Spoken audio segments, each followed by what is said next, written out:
You're listening to the Free to Be Mindful podcast, which invites you along on a journey to learn of mindful living, grow in mental health, and inspire through personal growth.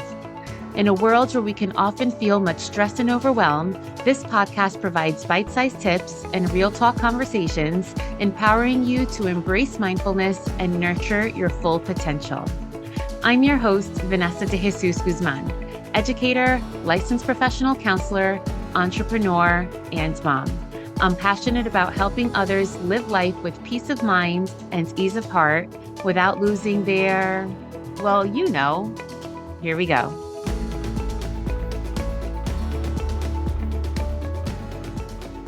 Hello and welcome to episode 191 of the Free to Be Mindful podcast. I hope that you're feeling good, looking good, and doing better in this world than you were yesterday. Okay, my friends, a quick guessing game. What does this list have in common? Here we go.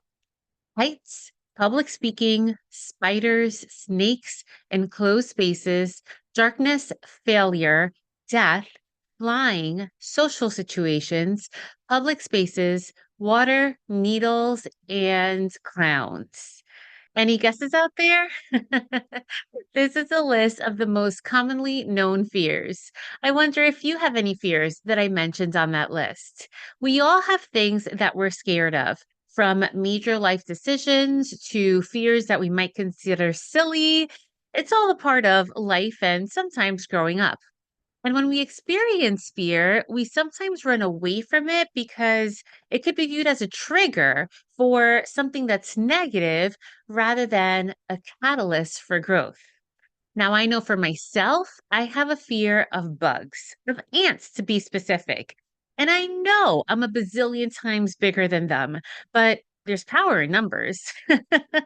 You know how in the spring, when they start coming out of their hibernation period and end up inside of your home rather than staying outside of your home where they belong? Ugh, it gives me goosebumps just thinking about it. Totally grosses me out. It is just not for me. And the real fear is the thought that they're going to like infest my house and take over my home and crawl up my nose. And it really gives me the heebie-jeebies just thinking about it. And when we have fears such as this, some of which may be rational and make sense, or others, like mine, a little irrational, we may want to ask ourselves, where is it that this fear comes from? Well, according to a psychologist, Dr. Sikora, fear can come from perceived or real threats. And fear is our survival response. And the emotional and physical impact of this response, well, when we see something that scares us, it triggers our sympathetic nervous system, which allows us really to stay alive. But the thing we must ask ourselves is, does speaking in public threaten our lives? Does seeing a clown in a circus threaten our lives? Or in my case, does viewing a few clustered ants threaten my life? There's no doubt that we can experience fear of these things, but in most cases, we know that the fear still lives on and it doesn't erase that feeling. But just wonder for a moment. Wonder if instead of looking at our fears as a barrier and letting it isolate ourselves further from some situations like picnics in my case, what would happen if we learned to lean into the fear? We can do a variation of what was mentioned last week in episode 190. And the first thing that can help us lean into fear is first having an awareness of what it is that you're experiencing. Really notice what is happening in your mind and even what is happening in your body. Is it just a mental response, or do you have physical reactions that go along with that fear? And after you're aware of what is already taking place, then acknowledge the fear, but really get specific and pinpoint what is it about the situation that scares you. So, for example, if your fear is public speaking, is it the actual speaking in public that scares you? Or are you afraid of stuttering? Afraid of falling up on the way to stage? Afraid of not making sense, of going blank, or of the listener's reactions? Those are all very specific things. And maybe you're scared of all of them, but really get specific and see which one is it that is the most fearful to you. Get as specific as you can as you acknowledge the fear. And then once you do acknowledge the specific area about the fear, ask yourself these tough questions. What does the fear make you feel? Is there guilt, anger, shame, sadness? Has the fear made you feel paralyzed or make you feel like you're spiraling out of focus? When you have an honest, vulnerable conversation with yourself, you see the importance of practicing grace with yourself as well. And sometimes we experience fear because of a situation that happens in our past. For example, I also have a fear of swimming because when I was about 5 years old, my cousins threw me into their pool thinking that I was making it up, that I didn't know how to swim. And it's just something that's never left me. And it's something that's always gotten in the way of me learning how to swim, despite my best efforts. Sometimes our fears are past based, and sometimes it can also be future based. A thought of, well, what would happen if I actually did that? Imagine, though, if we learn to instill mindfulness where instead of focusing on the past or on the future, we just focus on what we have in front of us, the right here, right now. Because when we bring our bodies to a more relaxed place, to a space that may help us conquer some aspect of that fear, then we can learn to focus on what we have in front of us instead of the bookends of the situation. The concept of mindful living, which we discuss in just about every episode of the podcast, can truly help us cope on those past and future based feelings that can sometimes take over us. We can also learn to face our fears. This is something I provide often to people who are afraid of dogs, whether it be part of the treatment in my therapy office, or if it's someone who just happens to be in the space where I'm providing a therapy dog visit. I provide exposure, which in the therapeutic realm can be known as exposure therapy. And this can be really beneficial. Super simply put, it's just when we step out of our comfort zone and gradually adapt to situations or changes that once made us feel uncomfortable. You can do this on your own, or you can seek a therapist to help. I have helped people again, not only when it comes to dogs, but even when it comes to getting behind the wheel and learning to drive. And lastly, you can turn your fear into an opportunity. And I know that this sounds really easy, but I know it can be challenging. Public speaking can be a scary thing for many, but imagine if you had the opportunity to be a paid speaker. Would you let the fear take over you, or would you use it as an opportunity to grow from it and eventually conquer it? And sometimes the opportunity does exist, but so does the fear, which can bring us to the question that can lead to an additional step of what if I see the silver lining, but still can't lean into the fear? To understand this progression, I'll share a few examples. Maybe you know the job promotion comes with perks like more benefits, higher pay, learning opportunities. But even though you see the silver lining, it can still be hard to feel confident about taking the role. Or maybe you feel better because you got out of a situation that was weighing you down, and so you start to feel a little lighter. But then there's a lot of underlying emotions. Think about a new relationship, a new hobby, a change from an old habit. All of these can have tangible benefits, but also intangible emotions.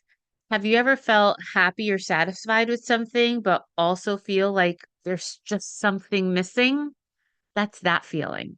My friends, did you know that in 2020, there were only about 570,000 podcasts? That's actually when the Free to Be Mindful podcast was born.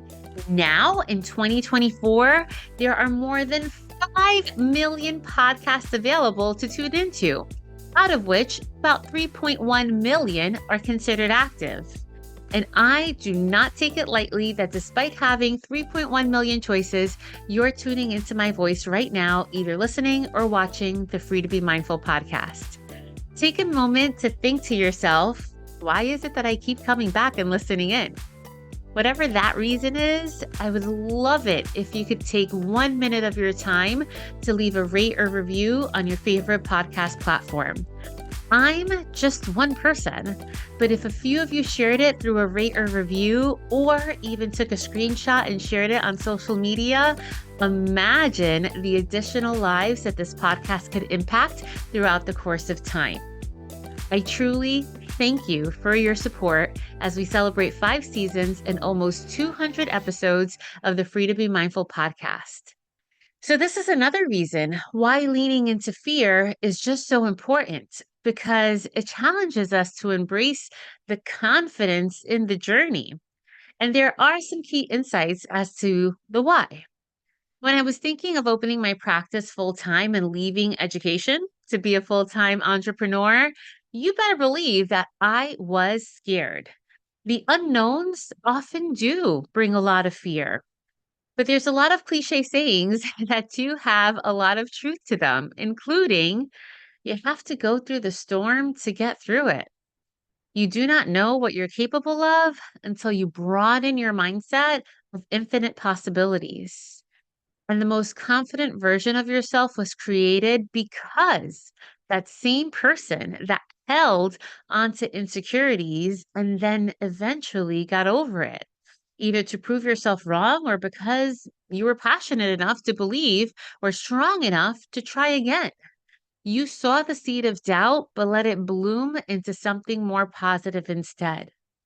So, my friends, I really want you to be intentional about building better surroundings, building better mindsets, building yourself back up after a hard time. Know that genuine confidence comes from you. And each step that you take, whether it's a habit, a goal, or a gentle reminder, is all for building greater good. And know that taking that very first step, even if it's a baby step, goes a very, very long way. So right now, regardless of where you are or what you're doing, I'd like you to take a full breath in. And as you fully exhale, bring to your attention a fear that you wish to overcome.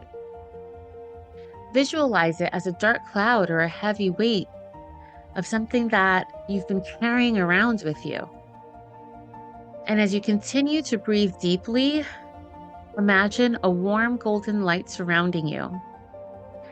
This light can represent courage, strength, and even inner peace.